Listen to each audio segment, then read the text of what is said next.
요한복음 18장 19장은 예수님의 순환 이야기입니다. 요한은 예수님의 십자가의 죽음을 고난의 사건으로 보지 않고 영광의 사건으로 보고 있습니다. 다시 말해서 요한은 예수님의 그 십자가 사건을 고난을 통해서 영광을 받으시는 사건으로 이해하고 있다는 점입니다. 이 점이 요한복음과 다른 공간 복음서들과의 중요한 차이점 중에 하나입니다. 요한은 십자가 사건을 예수님이 인자로서 높이 들리는 영광의 사건으로 이해했습니다. 이 점이 요한복음이 마태, 마가, 누가복음과 보이는 큰 차이점 중에 하나입니다. 제판의 초점은 공간복음에서는 예수님이 무슨 잘못을 했는가에 두고 있는 반면에 요한복음에서는 예수님이 왕이라는 사실에 초점을 두고 있다는 점입니다.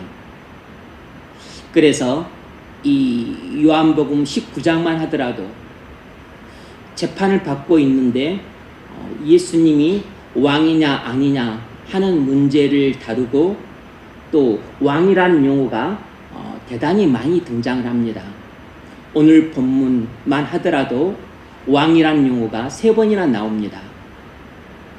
그것은 아주 단적으로 요한복음 전체가 예수님을 영광의 왕이라는 관점으로 바라보고 있다는 것을 증거해주는 사실이기도 합니다. 이런 사실은 요한이 예수님의 십자가의 죽음을 수동적이고 어떤 소극적인 죽음으로 보지 않고 예수님이 왕으로서 왕권을 행사하시는 적극적이고 능동적인 죽음으로 바라보고 있다는 점을 시사해주고 있는 것이에요. 그래서 똑같은 예수님의 십자가의 사건을 읽을 때에도 마태, 마가, 누가를 읽을 때 십자가 사건을 이해하는 것과 요한복음에서 나오는 십자가의 사건을 이해할 때 달라야 됩니다. 해석이 달라야 돼요. 왜냐하면 바라보는 관점이 다르고 또 말하고자 하는 그 요지가 다르기 때문에 우리는 똑같은 십자가의 사건이지만 또 다른 해석을 해야 됩니다. 이제 이런 것은 신학의 차이인데 이런 신학의 차이를 조금 알고 있어야 복음서를 읽을 때마다 어떤 사건을 해석하는 것이 달라질 수 있습니다. 또 똑같은 공간 복음서지만 마태를 해석할 때랑 마가를 해석할 때랑 누가를 해석할 때 또 조금의 그 차이점이 있고 또 다르게 해석을 해야 됩니다. 왜냐하면 마태가 기록한 목적과 마가가 기록한 목적, 누가가 기록한 목적이 다르기 때문입니다.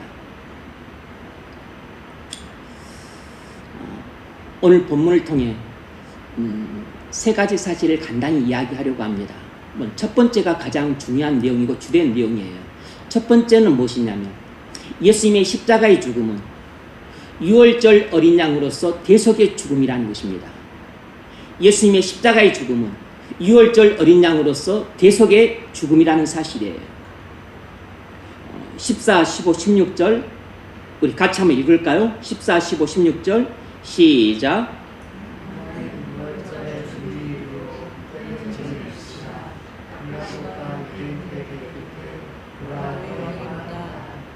그들이 소리 지르되 없이 하소서 없이 하소서 그의 십자가에 못 박게 하소서.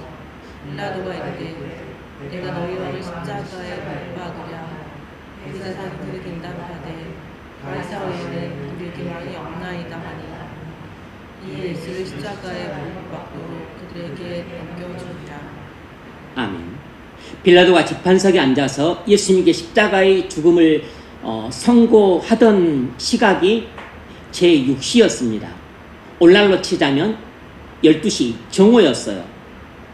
출애굽기 12장에 의하면 유월절 희생양은 유월절 전날 저녁에 잡도록 되어 있습니다. 그러나 예수님 당시 사람들은 자기 집에서 유월절 양을 잡았던 것이 아니고 예루살렘 성전에서 유월절 양을 잡았기 때문에 저녁 시간, 그러니까 오후 6시부터 유월절 양을 잡고, 그리고 식사를 하려면 너무 늦어요. 왜냐하면 그 당시 예루살렘 성전에서만 하더라도 그 유월절 양을 잡으려면 수십만 마리를 잡아야 됐기 때문에 그 짧은 시간에 다 잡을 수가 없어요. 그래서 유대인들이 생각하는 묘책이 무엇이냐면,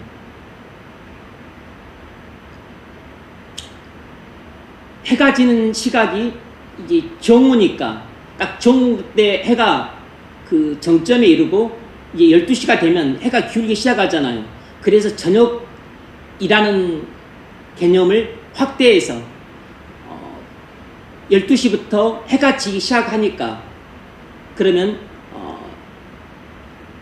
정오 때부터 저녁이라는 개념을 적용해서 그럼 정오 때부터 잡도록 하자 한 것입니다. 그래서 당시 유대인들은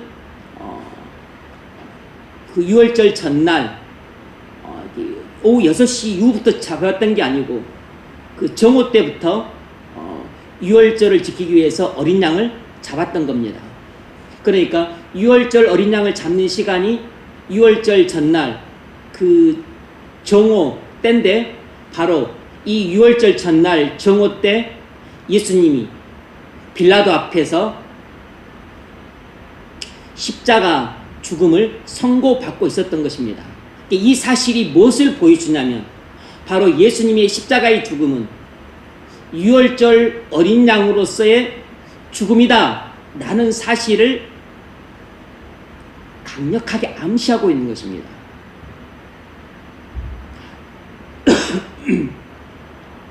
복음서든 서신서든 일종의 이것은 글이기 때문에 문학과 같은 것입니다. 그래서 많은 복선이 깔려 있어요. 많은 암시가 내장되어 있습니다. 그래서 이것은 교리서가 아니기 때문에 예수님의 십자가의 죽음은 유월절 어린 양으로서의 대속의 죽음이다, 이렇게 성경에는 안 나와요. 다만 빌라도가 재판석에 앉아서 예수님에게 십자가를 죽음을 선고하는 그 시각이 제6시다, 이렇게 말함으로써 요한은 독자들에게 예수님의 십자가의 죽음이 바로 유월절 어린 양으로서 우리 죄를 대속하기 위한 대속의 죽음이었다는 사실을 강력하게 암시하고 있는 것입니다.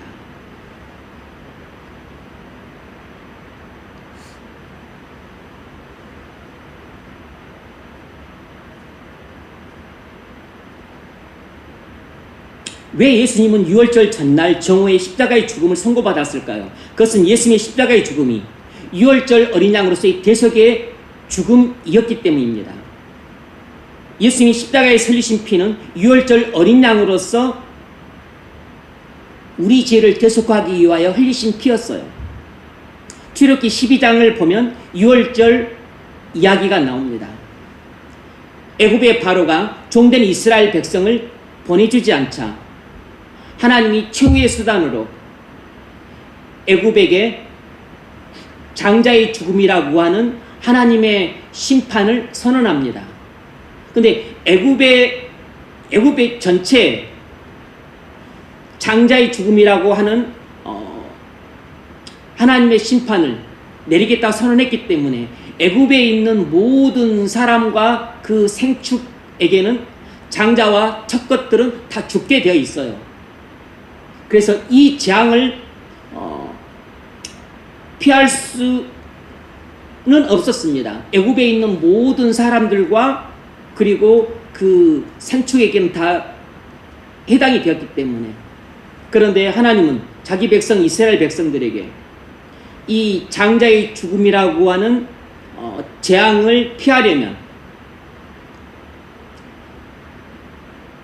어린 양을 잡아서 그 전날 저녁에 이제 그 다음날 새벽에 장자의 죽음이라고 하는 하나님의 재앙이 심판으로 내릴 건데, 다음날 새벽에, 그러니까 그 전날 저녁에 어린 양을 잡아서 그 어린 양의 피를 집 좌우 문설주와 임방에 발라라. 그러면 장자의 죽음이라고 하는 이 하나님의 심판을 가져오는 사자가 어린 양의 피가 문설주와 임방에 발라져 있는 집은 피해서 건너갈 것이다. 피해서 건너간다는 뜻이 바로 유월이에요. 유월. 피해서 건너갈 것이다 라고 하나님이 말씀을 하세요. 출애굽기 12장 13절, 내가 피를 볼 때 너희를 넘어가리니, 넘어가다는 뜻이 유월이라는 뜻입니다. 넘어가리니 재앙이 너희에게 내려 멸하지 아니하리라. 그래서 하나님 말씀대로 행한 이스라엘 백성들은 장자가 한 명도 죽지 않고 가축도 한 마리도 죽지 않았습니다. 반면에 애굽 백성들은 각 집마다 장자가 죽고 그리고 가축들의 첩것이 다 죽었습니다.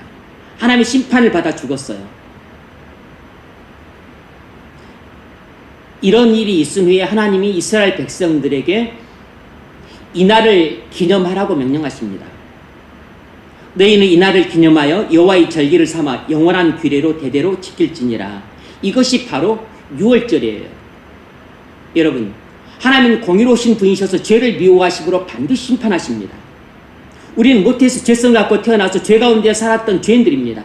죄의 싹은 사망이라는 하나님의 율법이 있어요. 하나님은 법으로 정하셨습니다. 모든 죄를 지은 대가는 영원한 죽음이라고 율법으로 정하셨어요. 그러므로 죄를 하나를 짓든 만가지를 짓든 무조건 죄를 지으면 반드시 그 대가로 하나님의 심판이라는 영원한 죽음을 받아야 됩니다. 누구도 피할 수 없어요.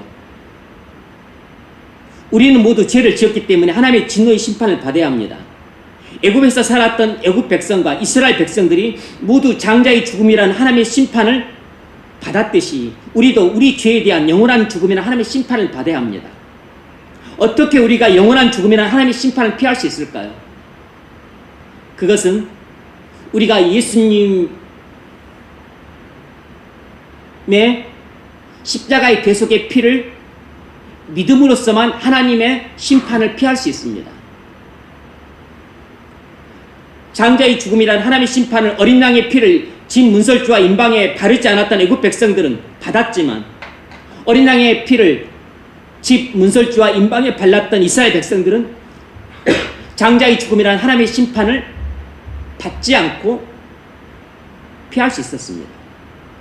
이 사실은 죄인이 하나님의 심판을 어떻게 피할 수 있는가를 보여주는 예표입니다.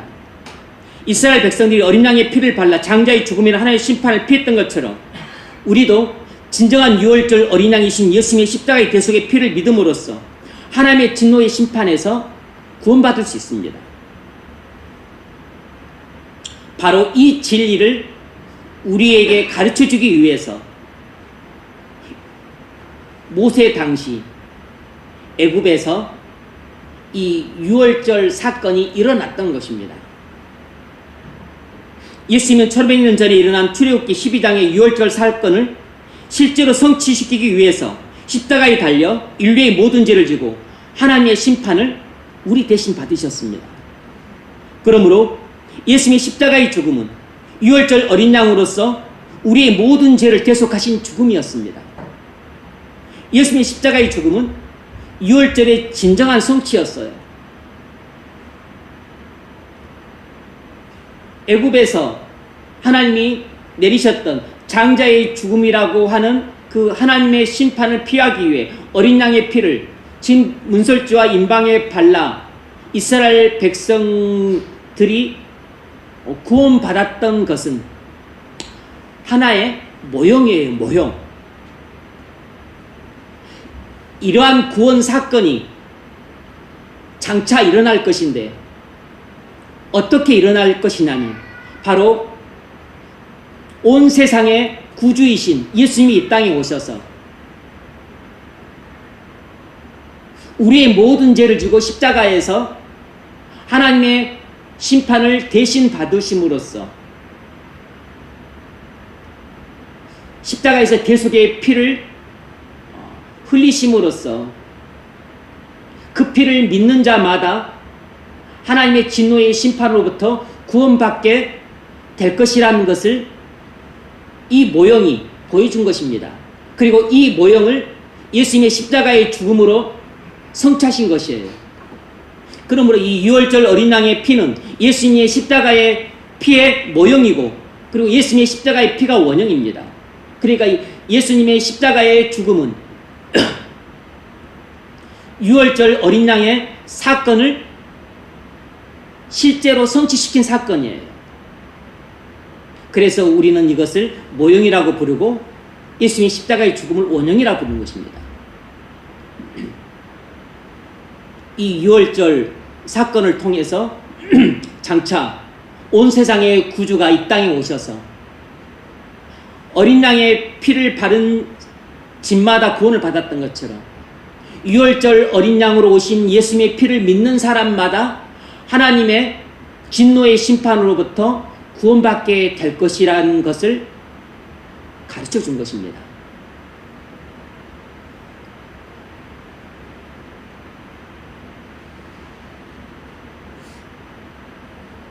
그러므로 여러분, 죄의 삭은 사망이라는 율법에 따라서 하나님의 진노의 심판을 피하고자 하십니까? 그렇다면 예수님의 십자가의 죽음이 나의 모든 죄를 대속하신 죽음이라는 것을 믿으십시오. 그러면 하나님의 진노의 심판에서 구원받게 될 것입니다. 예수님의 십자가의 죽음은 유월절 어린 양으로서의 대속의 죽음입니다. 어린 양의 피를 발라 하나님의 심판에서 구원받았던 것처럼 예수님의 피를 믿음으로써 우리는 하나님의 진노의 심판에서 구원받게 됩니다. 이 모세 당시 출애굽기 10장에서 일어났던 이 유월절 사건은 바로 예수님의 십자가의 사건을 예표한 사건이에요. 그러므로 우리는 유월절 사건을 통해서 이 예수님의 십자가의 사건이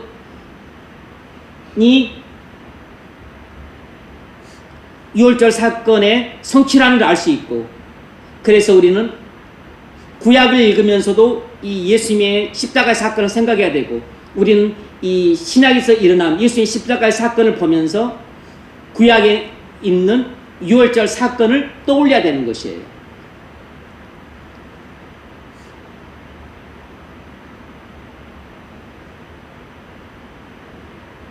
어린 양의 피를 발라 하나님의 심판에서 구원받았습니다. 그렇다면 유월절 어린 양이신 예수님의 십자가의 피를 믿는 사람은 하나님의 진노의 심판에서 구원받게 될 것입니다. 예수님이 세상 죄를 지고 가는 하나님의 어린 양으로 이 땅에 오셨습니다. 세례 요한이 예수님을 그렇게 불렀어요. 요한복음 1장 29절에서 요한이 예수께서 자기에게 나오심을 보고 이르되, 여기서 요한은 세례 요한이에요. 보라, 세상 죄를 지고 가는 하나님의 어린 양이로다. 세상 죄를 지고 가는 하나님의 어린 양이로다. 다시 말하면 이 말은 무슨 뜻이냐면, 지금 세례 요한은 예수님을 유월절 어린 양으로 이 땅에 오셔서 우리의 모든 죄를 대속하러 오신 구주라고 말씀하고 있는 것입니다. 우리의 모든 죄를 지고 가는 유월절 어린 양이시로다, 이렇게 말씀하고 있는 것이에요.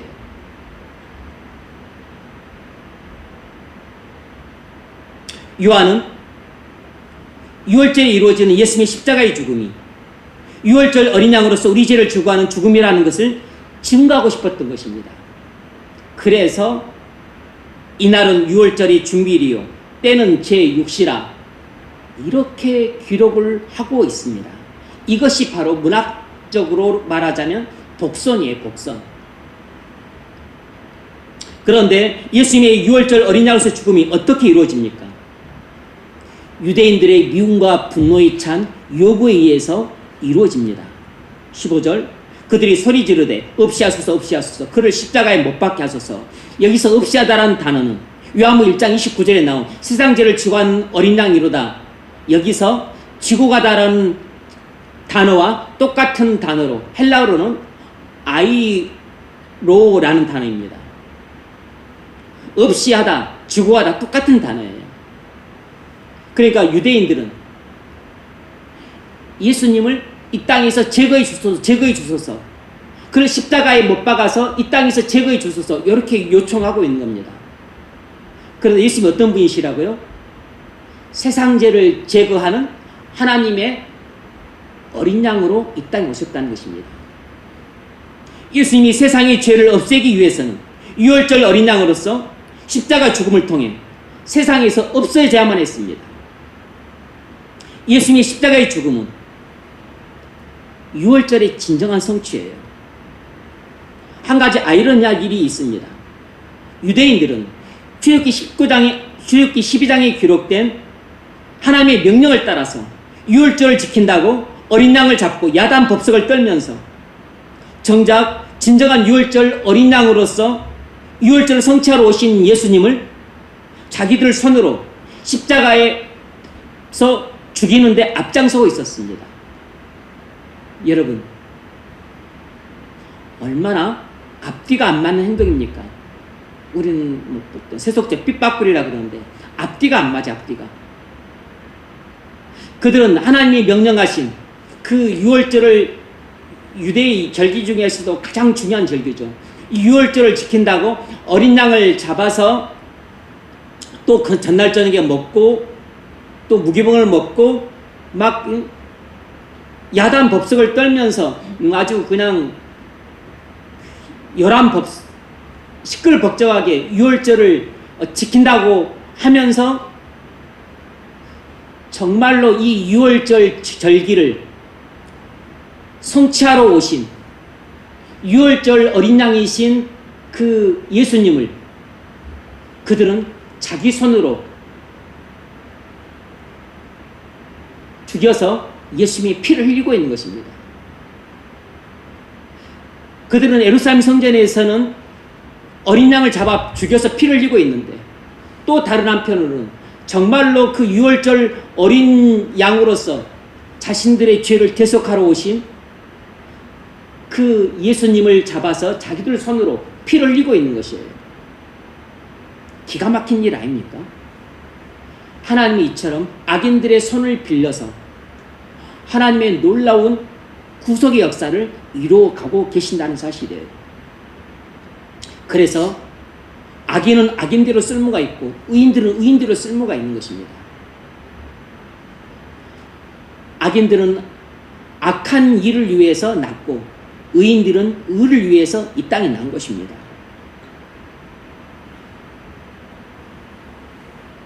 당시 유대인들이 하나님의 백성이었다고 하면서도 얼마나 눈이 멀어 있는가를 알 수 있습니다. 여러분, 이것이 죄로 말미암는 영적인 소경에 비해요. 영적인 소경들은 자기가 하는 일을 알지 못합니다.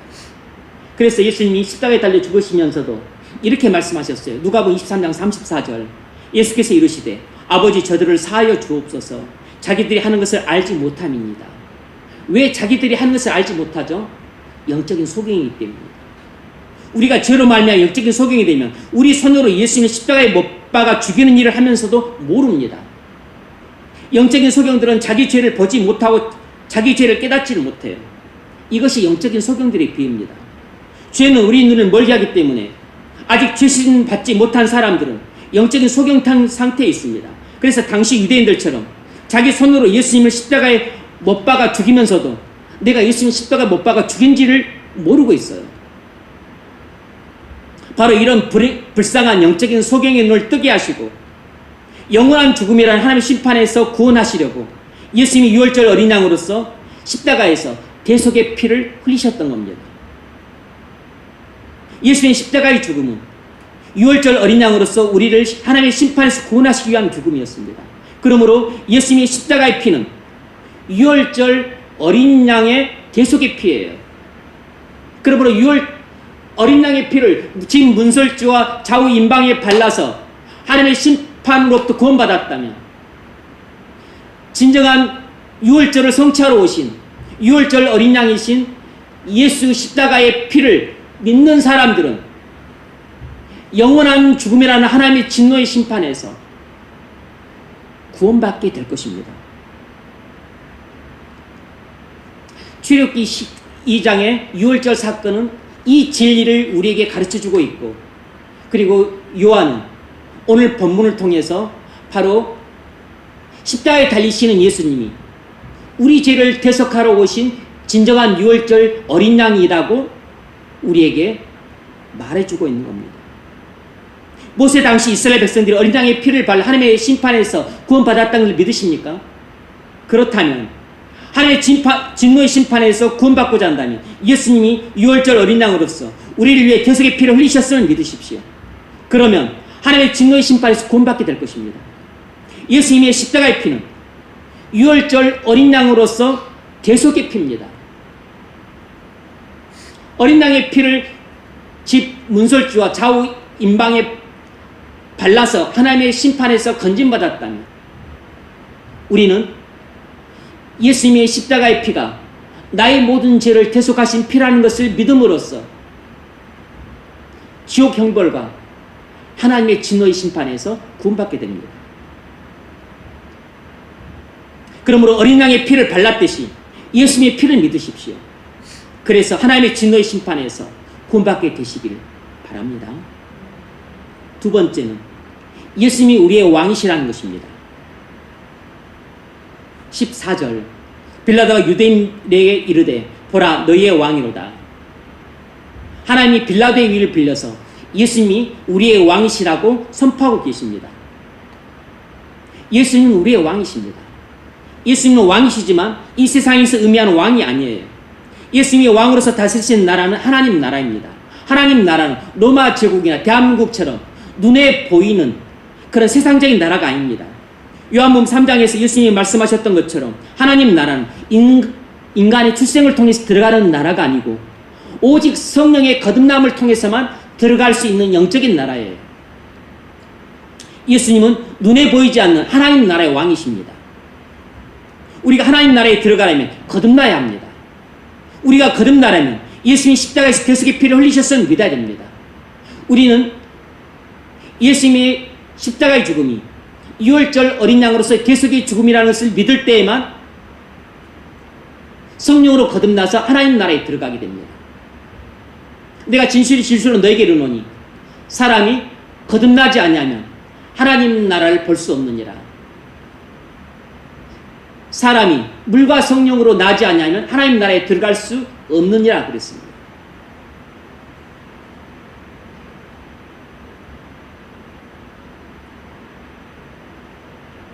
그러니까 거듭남의 근거는 예수님의 십자가의 죽음이에요. 예수님의 십자가의 죽음이 없으면 거듭남도 없습니다. 예수님이 십자가에서 죽으셨기 때문에 우리는 그것을 믿고 거듭나게 됩니다. 그래서 요한복음 3장에서 예수님이 니고데모에게 거듭남의 진리를 말씀하신 후에 그리고서 십자가 사건을 이야기하고 있는 겁니다. 십자가를 믿어야만 거듭날 수 있다는 것입니다.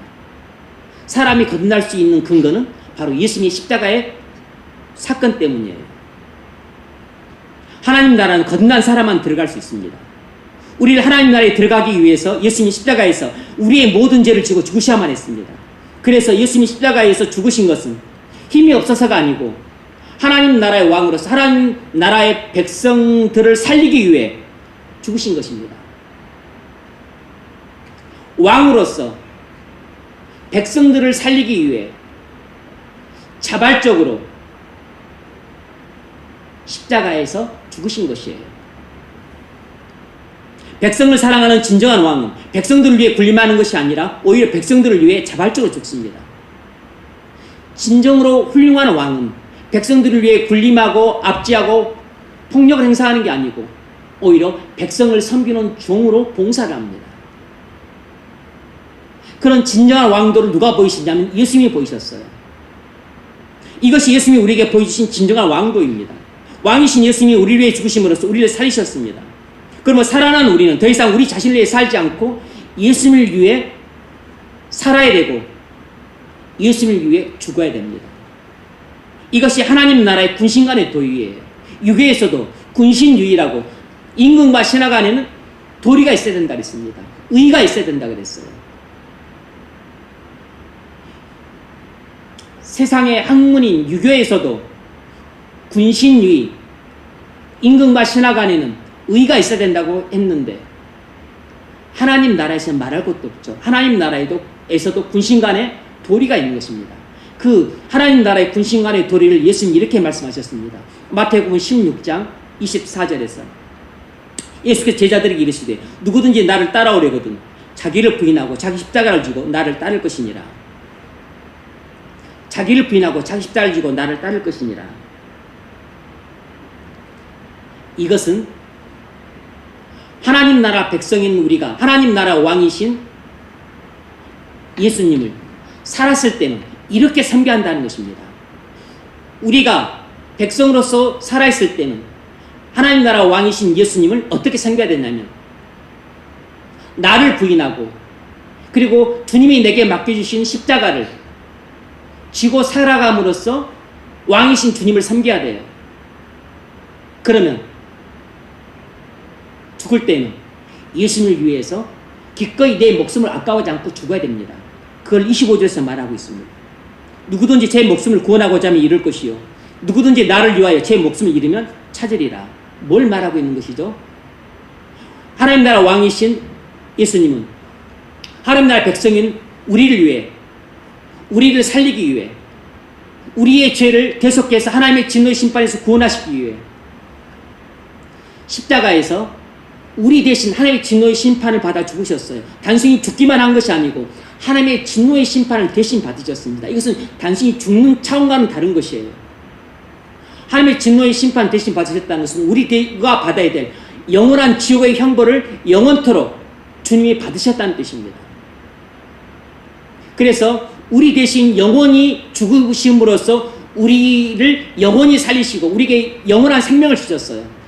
그렇으므로 예수님의 십자가의 피로 말미암아 영원한 생명을 받은 우리가 왕이신 주님을 어떻게 섬겨야 되는가? 살았을 때는 자기를 부인하고 자기 십자가를 지며 살아야 되고 그리고 죽을 때는 주님을 위해 죽어야 됩니다. 나를 위해 죽으면 안 되는 것이에요. 돈을 위해 죽으면 안 되는 것입니다. 이 세상 왕을 위해 죽으면 안 되는 것입니다. 단순히 나라를 위해 죽어서도 안 되는 것이에요. 민족을 위해서 죽는 것도 아닙니다. 직장을 위해 과로하다가 죽어서도 안 되는 것이에요. 그건 개죽음입니다. 잘못된 죽음이라고. 오직 우리는 살아도 주를 위해 살고 죽어도 주를 위해 죽어야 돼요. 이것이 하나님 나라의 군신간의 도리라고. 그 점을 사도 바울은 어떻게 말했냐면 로마서 14장 8절에서 말하기를 우리가 살아도 주를 위하여 살고 죽어도 주를 위하여 죽나니 그러므로 사나 죽으나 우리가 주의 것이로다. 사도 바울은 왕이신 주님과 신하인 우리의 관계를 이렇게 말했습니다. 우리가 살아도 주를 위하여 살고 죽어도 주를 위하여 죽나니 그러므로 우리가 사나 죽으나 주의 것이로다. 우리는 왕이신 주님의 백성일 뿐만 아니라 우리는 왕이신 주님의 노예예요. 노예.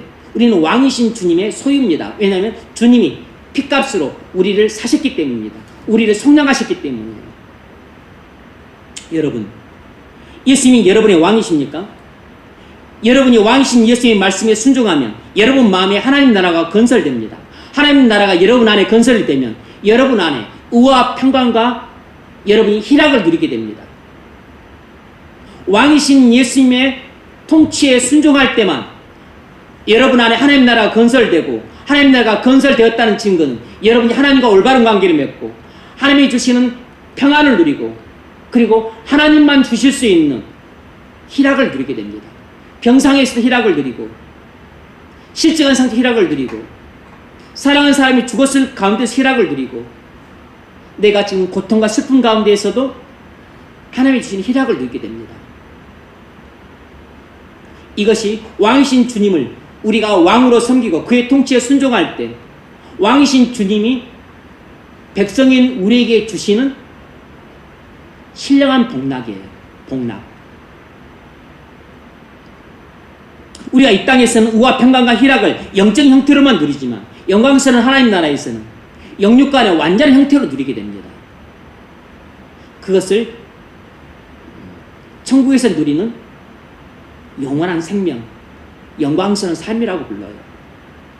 우리가 왕이신 예수님의 말씀에 순종하며 우리만 우와 평강과 희락을 누리는 게 아니고 우리가 속한 공동체도 사회 정의와 공평이 확장이 되고 평화가 널리 전해지고 그리고 많은 사람들의 행복이 증진이 됩니다. 하나님 나라는 먹는 것과 마시는 것이 아니요 오직 성령 안에서 우와 평강과 희락이라고 로마서 14장 7절에서 말했는데 이 하나님 나라는 우리가 왕이신 예수님의 말씀에 순종할 때 우리 안에 건설되는 하나님 나라예요. 그런데 개인적으로는 우리가 주님 말씀에 순종하게 되면 개인적으로는 우리 안에서 우리는 하나님과 올바른 관계를 맺음으로 하나님이 주시는 평강과 희락을 누리게 됩니다. 그런데 우리가 주님 말씀에 순종하게 되면 개인적으로는 우와 평강과 희락을 누리는데 거기서 끝나는 게 아니고 내가 속한 공동체에도 그 복락이 미쳐지는데 내가 속한 가정, 내가 속한 직장, 내가 속한 나라와 민족, 당연히 내가 속한 교회도 해당이 되는 것이죠. 그것이 어떤 형태로 이제 그건 전파가 됐냐면 우리가 속한 가정과 또 직장과 사회와 나라 여기에 사회 정의가 실현이 되고 공평이 하수가 채르는 나라가 되고 그리고 다툼이 그치고 평화가 임하는 것입니다. 전쟁이 멈추고 평화가 임하는 것이에요. 그리고 많은 사람들이 고통 가운데 슬퍼하며 눈물 짓던 사람들이 이제는 웃음을 되찾고 기쁨을 되찾고 그럼 웃음과 기쁨을 되찾는 게 무엇이에요? 사람들이 행복이라고 느끼는 것입니다. 웃음과 기쁨을 되찾는 그런 행복이 증진이 되는 것입니다. 그러니까 내가 왕이신 주님의 말씀을 순종하게 되면 나만 행복함으로써 끝나는 것이 아니고 주님 말씀에 순종함으로써 얻는 복락이 내게만 머무는 게 아니고 나를 통해서 내가 속한 가정에도 직장에도 그리고 사회에도 나라에도 이것들이 확장되는 것입니다. 그러니까 내가 왕이신 주님 말씀에 순종하게 되면 당연히 내 안에 하나님 나라가 건설이 되죠. 그리고 순종하면 순종할수록 하나님 나라 확장이 되죠. 그러면 나는 점점 더 하나님과 올바른 관계를 맺게 되고 그리고 더욱더 평안을 누리게 되고 더욱더 희락을 누리게 되므로 나는 말할수록 행복한 사람이 돼요. 내가 행복한 사람이 되면 나와 함께 사는 배우자도 행복해지고 그리고 내가 돌보는 자식들도 행복해지죠. 내가 섬기는 부모님도 그 행복을 이전보다 더 많이 느끼게 됩니다. 우리 가정만 그런 게 아니고 직장에서 나를 부리는 상사도 나 때문에 즐거워하고 내가 부리는 부하 직원도 나 때문에 즐거워하게 돼요. 왜냐하면 내가 정직하고 내가 성실하고 내가 겸손하고 내가 배려심이 많고 이거 내가 포용을 해주니까 다른 사람들 허물을 덮어주고 용서하고 사랑하니까 나랑 같이 있는 사람들이 즐거워하지 않을 수가 기뻐하지 않을 수가 없는 것이에요. 예전에는 나 때문에 불화가 일어나고 나 때문에 분쟁이 일어나고 나 때문에 자주 싸웠는데 이제 내가 그러지 않아. 그러니까 분쟁이 없어지는 것이냐 싸울 일이 좀 줄어드는 것이에요. 그러니까 직장에도 좀 더 평화가 증진되죠. 내가 주님 말씀에 순종하게 되니까 예전에 삥땅 친 것도 삥땅을 이제는 내가 안 치니까 주변 사람들 치기가 곤란한 것입니다. 예전에는 부정부패도 행하고 횡령도가 배임도 하고 했는데 이제는 내가 안 하니까 사람들이 내 눈치 보느라고 못하는 것입니다. 내게 요구를 해 내가 안 하니까 못하게 되는 것이에요. 그리고 해서는 안 된다고 생각하게 되는 것입니다.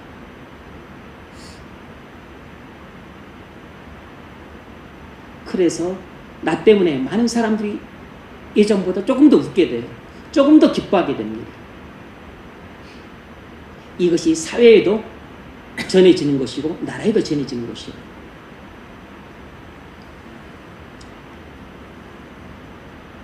그러니까 결국 예수님은 우리의 구속주이실 뿐만 아니라 우리의 왕이시라는 것입니다. 그러므로 우리는 반드시 예수님을 나의 모든 죄를 대속해 주신 구주시라는 것을 믿는과 동시에 그 구주이신 예수님은 반드시 나의 왕이시기 때문에 꼭 그 말씀에 순종해야 되고 인도하심에 순종해야만 하는 것입니다. 그때 내 안에 하나님 나라가 건설이 되고 의와 평강과 희락을 내가 누리게 돼요.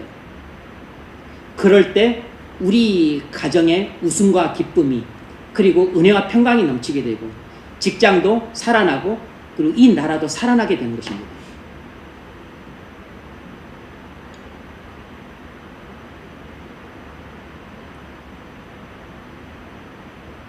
예수님의 말씀과 인도하심에 순종하는 삶이 나만 행복하게 하는 것이 아니고 우리 가정과 직장과 나라를 행복하게 하는 길이에요. 그러므로 여러분 왕이신 예수님의 말씀과 인도하심에 순종하십시오. 그러면 하나님 나라가 여러분 마음 안에 건설되고 점점 더 하나님 나라가 여러분과 여러분이 속한 공동체 전체에게로 확장되어 나갈 것입니다. 그러면 자연히 의와 평강과 희락이 우리와 우리가 속한 공동체 전체에게로 확장되어 가므로 많은 사람들이 비로소 예수님이 왕이심을 알게 되고 그래서 하나님의 영광이 드러나게 될 것입니다. 그런데 유대인들은 예수님을 왕으로 섬기는 것을 거부했습니다. 15절 대제사장들이 대답하되 하반절입니다. 가이사 외에는 우리에게 왕이 없나이다 하니 당시 대제사장들은 권력과 부를 추구했던 자들로서 종교인의 탈을 썼지만 완전히 세속적인 사람들이었습니다. 대제사장, 제사장 부류하고 그리고 바리새인 부류하고 SNF파 요 세 개가 이제 종교인의 큰 그 세 부류가 있었었는데 그 중에서도 가장 타락했던 세속적인 인간들이 이 대제사장 부류였어요. 이 대제사장들은 자신들의 일신의 영달을 위해서 나라를 팔아먹은 매국노들이었습니다.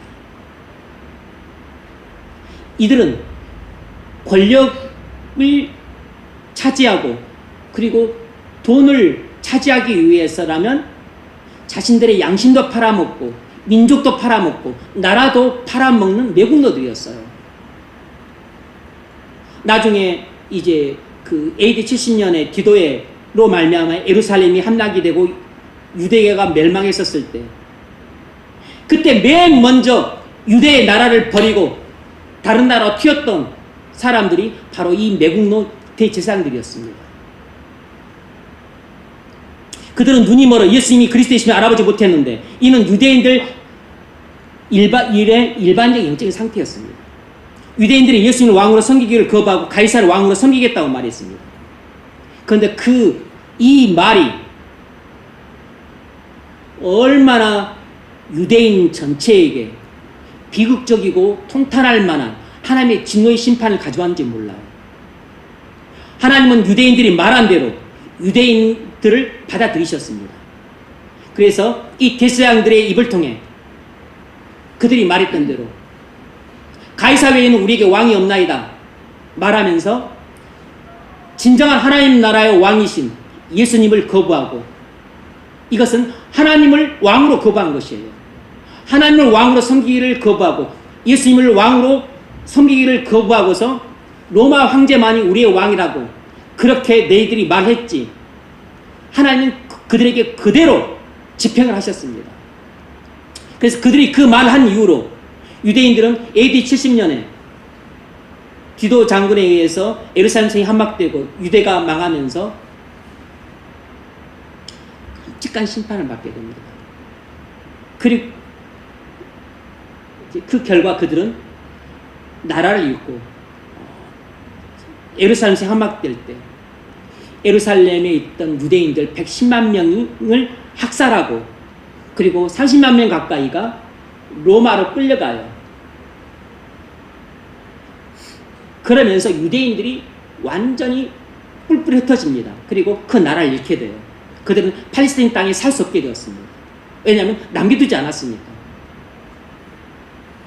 로마 제국이 그렇게 돌 위에 돈 하나 남지 않도록 심판을 했는데 그건 하나님의 진노의 심판을 로마 제국이 대행한 것입니다. 그래서 그 당시에 예루살렘이 얼마나 피가 넘쳐흘렀냐면 무릎까지 피가 강물처럼 넘쳐흐를 정도로 많은 피가 나왔다고 그랬어요. 왜냐하면 110만 명 학살했기 때문에. 그리고서 그때 이후로 1900년 동안 유대인들은 평생 가이사를 왕으로 섬기며 살아야 됐습니다. 그들은 가이사, 다시 말하면 세상의 왕들을 섬기면서 온 세상을 유리방랑하면서 독일의 히틀러를 왕으로 섬기고 살아야 됐고, 이탈리아의 무솔리니를 왕으로 섬기고 살아야 됐고, 스페인의 그 독재자를 왕으로 섬기고 살아야 됐고, 각 나라의 그 모질고 잔인하고 무도한 그런 왕들을 왕으로 섬기고 살아야 됐습니다. 그들의 그 서럽고 비참하고 그리고 통탄할 만한 그들의 역사가 1900년 넘도록 계속이 되었어요. 자신들의 말대로 됐습니다. 여러분, 말을 함부로 하지 않도록 조심하십시오. 말을 함부로 내뱉으면 그건 절대로 담을 수가 없습니다.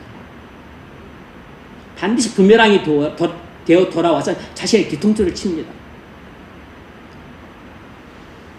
자기들이 내린 결정대로 됐어요. 유대인들이 이런 경솔한 결정대로 지금까지 또 대부분 예수님을 왕으로 섬기지 않은 채 여전히 가이사를 왕으로 섬기고 살고 있습니다. 그들은 하나님을 섬긴다고 하지만 예수님 없는 하나님은 하나님이 아니에요. 예수님을 믿지 않는 하나님은 하나님이 아닙니다. 그들은 구약의 하나님을 믿는다고 하지만 구약의 하나님도 예수님의 하나님이에요. 삼위일체를 믿지 않는 하나님은 그건 죽은 하나님입니다. 하나님은 이슬람 신자들도 믿어요. 여러분, 우리는 이 시점에서 확실히 해야 됩니다. 네가 섬기는 왕이 누굽니까? 우리는 왕을 딱 두 가지 섬길 수 있습니다. 가이사를 왕으로 섬기든 아니면 예수님을 왕으로 섬기든 해야 됩니다. 가이사를 왕으로 섬기는 사람도 있습니다. 대통령 왕으로 섬기는 사람도 있어요. 이들은 대통령 지시를 받아서 양심을 저버리고 거짓말하면서 권력에 아부하고 현실과 타협을 합니다. 예컨대 서울 양평 고속도로 변경 사건 때 관련자들 진술을 들어보십시오. 거짓말에 거짓말을 더합니다. 검찰의 도이치모터스 주가 조작 사건 수사를 보십시오. 재판을 하던 판사들도 기가 막혀서 왜 이건 수사를 안 했냐고 하니까 검사들이 입을 다뭅니다. 가이사를 왕으로 삼는 검사들이에요. 공평과 정의를 행하는 검사들이 아닙니다. 김건희 기올백 수사를 보십시오. 무죄 기소하지 않고 무죄로 검찰에서 이렇게 끝맺음을 했습니다. 손바닥으로 하늘 가리는 짓이에요.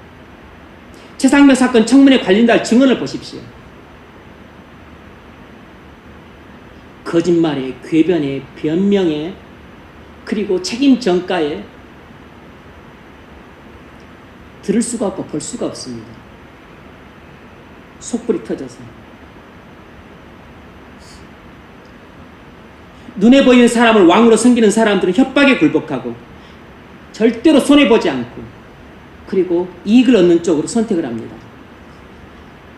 가이사를 왕으로 섬기는 사람들은 누구든지 간에 괴주의적이 되고 이기적이 되고 그리고 탐욕스럽고 그리고 현실에 타협하는 사람이 될 수밖에 없어요. 그러면 여러분, 가이사를 왕으로 섬기지 마십시오.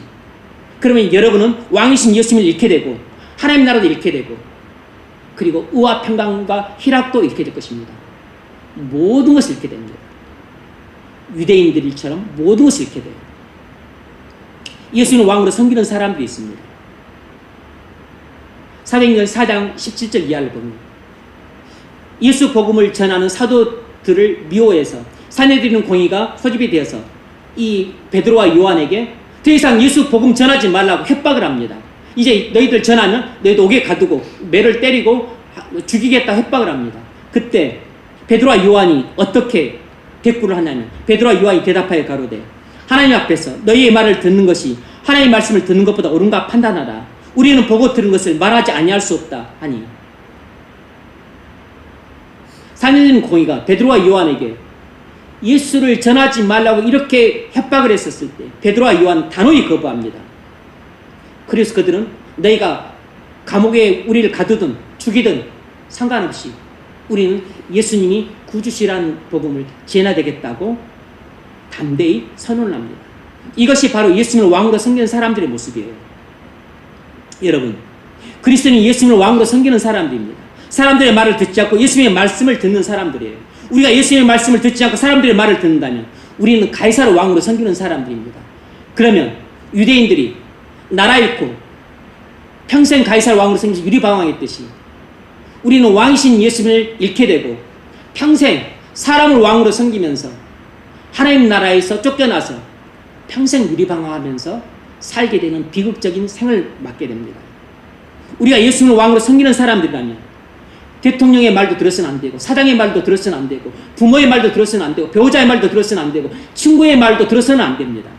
오직 왕이신 예수님의 말씀만 들어야 됩니다. 철금 빼고 순살 아파트 지으라고 할 때 그게 무너질 뻔히 알잖아요. 그럼 거부해야 되는 겁니다. 장부 고치고 회사에 돈 몰래 빼내라. 거부해야 돼요. 이번에도 어떤 지역 농협에서 110억을 또 직원이 또 몰래 횡령을 했더라고요.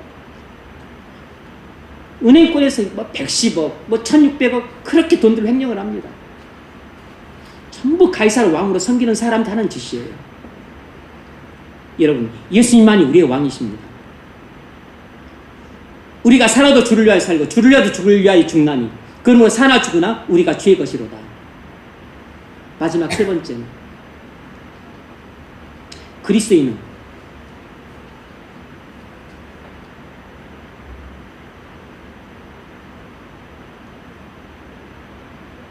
의로운 통치자가 되거나 아니면 의로운 통치자를 뽑아야 합니다.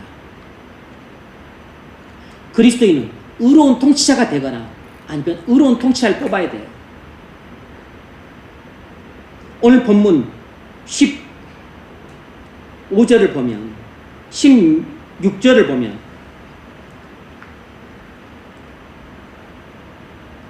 빌라도 이야기가 나옵니다. 이에 예수를 십자가에 못 박히게 그들에게 넘겨주니라. 빌라도는 알았습니다. 예수님이 무죄하다는 것을. 아무리 물어보고 아무리 신문하고 아무리 조사를 해봐도 예수에게서 도무지 죄를 발견할 수가 없었습니다. 그래서 빌라도는 예수님을 고소한 유대인들에게 내가 아무리 찾아봐도 이 예수에게서 죄가 없다. 저는 무죄하다. 그래서 난 놔주겠다 라고 했었을 때 유대인들이 빌라도를 협박했습니다. 당신이 이 왕이라고 주장하는 예수님을 놔준다면 그것은 가이사의 충신이 아닙니다. 그것은 가이사를 모반하는 것이고 그건 반역에 가담하는 짓입니다. 이렇게 말했던 것은 빌라도가 제일 무서워하는 말이었어요. 지금 빌라도는 어떻게든지 간에 이 속주를 잘 통치해서 로마 당국으로부터 잘한다고 칭찬받아서 빨리 로마로 영전을 하기를 원하고 있는데 여기서 만일 이 유대인들이 상소라도 올려서 빌라도가 모반을 일으킨 그 반란자를 풀어줬습니다. 이 사람은 반역에 가담한 사람입니다. 이렇게 상소를 하게 되면 빌라도가 아주 곤란에 빠지게 된 겁니다. 그래서 빌라도는 아무리 예수가 죄가 없다고 말하고 풀어주려고 해도 이 유대인들의 협박에 결국은 지고 말았습니다. 그래서 뻔히 예수님이 무죄한 줄 알면서도 불구하고 유대인들의 협박에 못 이겨서 결국 예수님을 십자가의 죽음에 넘겨주고 말았어요. 이게 바로 불의한 통치자입니다. 자기가 알고 있는 올바른 지식과 양심을 저버리고 사람들의 유혹과 협박에 굴복해서 손해보지 않고 자신의 실리를 선택하는 이런 판단, 이런 결정이 바로 괴주의적이고 그리고 이기적이고 그리고 물질을 탐하는 죄인들의 전형적인 모습이에요. 상황이 그래서 어쩔 수 없었다. 맞습니다. 상황이 그랬습니다. 이게 바로 기회주의적이에요. 상황이 이러면 이렇게 하고 저러면 저렇게 하고 이게 바로 기회주의적입니다. 누굴 위해 이렇게 판단했나요? 나라를 위해 이렇게 판단했나요? 주님을 위해 이렇게 아닙니다. 자신을 위해서 이렇게 판단했어요. 이게 바로 이기주의적입니다. 무엇을 위해서 이렇게 결정을 내렸나요? 자신의 승진과 영정과 그리고 보다 높은 자리 그리고 부귀 영화를 위해서 일신의 영달을 이렇게 결정을 내렸어요. 뭐죠? 탐욕스러운 것입니다.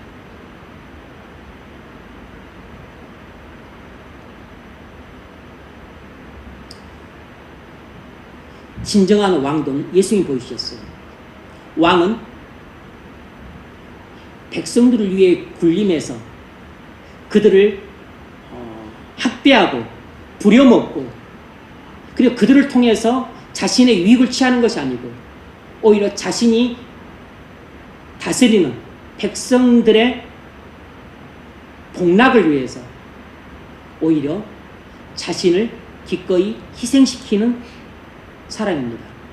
백성들의 영원한 죽음에서 건지기 위해 자신이 그 죽음을 대신 당하는 그런 사람이 바로 백성을 진정으로 사랑하는 위대한 왕이에요.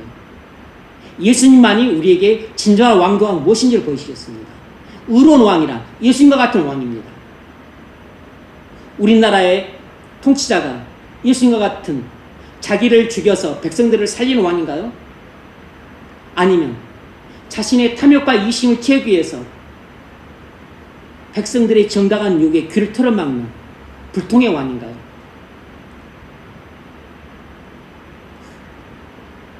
훌륭한 우리 교회를 다니시는 장로님들이 우리나라의 대통령이나 세 분이 됐습니다. 이승만, 그리고 또 다른 분들도 교회를 다니셔서 윤보선 씨도 그렇고 이승만, 그죠? 김영삼, 이명박. 이분들이 정말로 예수님을 왕으로 섬기셨던 대통령일까요?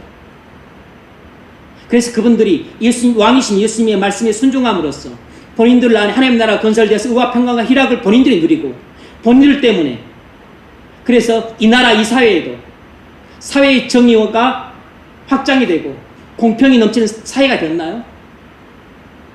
다툼과 분열이 종식이 되고 남북까지는 아니어도 동서가 화합이 됐나요? 지역 감정이 많이 소멸이 됐나요? 가난한 사람과 부한 사람들이 조금씩 양보해서 그래서 빈부격차가 좀 해소가 됐나요?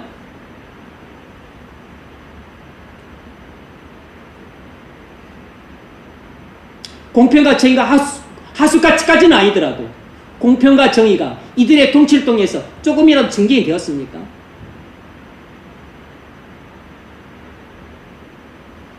이들의 통치를 받아서 우리나라 백성들이 얼굴에 웃음꽃이 피고 기뻐해서 그렇게 행복이 증진이 되었나요? 다른 불신 대통령들은 말은 안 하겠습니다. 그러지 않고 정반대 결과가 같다면 이런 의로운 통치자가 아닌 것입니다. 우리 그리스도인이라면 의로운 통치자가 되어야 돼요. 우리가 의로운 통치자까지 되지 않는다 할지라도 의로운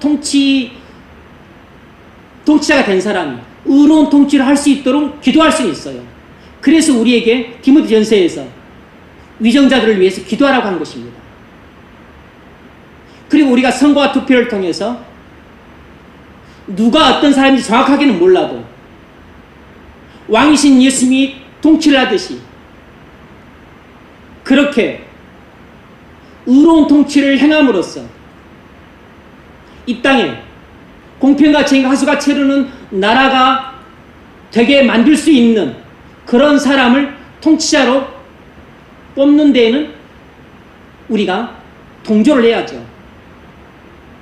지역 감정에 따라서 투표하는 사람, 이 사람은 정말 그리스도의 성품을 저버린 사람입니다. 이 사람은 예수님의 왕 대신 통치를 거부하는 사람이에요. 이 사람은 가이사르 왕으로 사는 사람입니다. 우리 학교 출신이니까, 우리 교회 출신이니까 뽑는다. 그러기 쉽죠. 왜냐하면 우리가 다 정실주의에 편향되어 있으니까. 우리 학교 출신이니까, 우리 고향 출신이니까, 우리 교회 출신이니까. 나랑 잘 아는 동호회 모임 사람이니까. 여러분, 그것은 왕이신 예수님의 통치에 내가 불순종하는 것입니다. 나는 불의한 지도자를 뽑는데 묵인하고 동조한 셈이고, 불의한 통치를 행하는데 나도 일조한 셈이에요. 나도 똑같은 악인의 반열에 든 것입니다.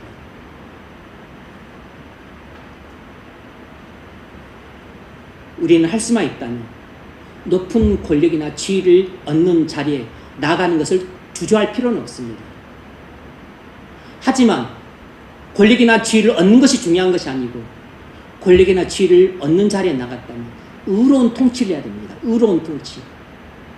의로운 통치가 무엇인가 하면 예수님이 보여주셨어요. 예수님이 왕도를 보여주셨습니다. 상전으로 종을 다스리시 하면 안 되고, 종으로서 백성들을 상전을 모시듯이 그렇게 모셔야 됩니다. 이것이 의로운 통치예요.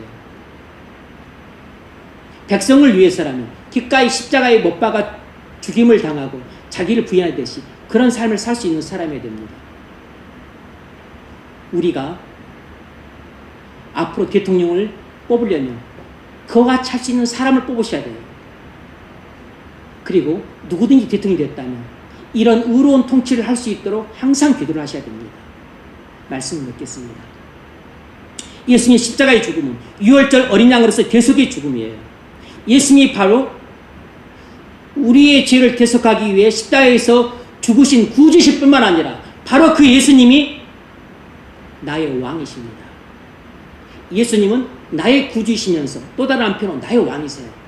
그러면 나는 내가 예수님이 나의 구주심을 믿는다면 예수님이 나의 왕이신 것도 믿어야 됩니다. 그럼 나는 어떻게 살아야 됩니까? 예수님이 나의 구주이심을 믿음으로 거듭나고, 그리고 예수님이 나의 주님이시니까 왕이신 주님의 통치에 순종하는 삶을 살아감으로써 예수님이 나의 구주시고 나의 왕이시란 신앙 고백을 그대로 살고 있는 것이에요. 그러므로 그리스도인에서 가장 훌륭한 삶은 왕이신 주님의 말씀과 인도하심에 순종하는 삶이에요. 이 삶이 바로 예수님이 나의 구주이시고 나의 주님이시라는 신앙 고백을 실현하는 삶인 것입니다. 이럴 때 내 안에 하나님 나라가 건설이 되고 우와 평강과 희락을 누리면서 난 행복한 사람이 되고, 나 때문에 가정과 직장과 나라에도 공평과 책임과 하수가 채르는 나라가 되고, 그리고 많은 사람들이 웃게 되고 기뻐하게 되고 행복이 증진되는 공동체가 될 수 있는 것입니다. 그런 애가 있기를 주의 이름으로 축복합니다.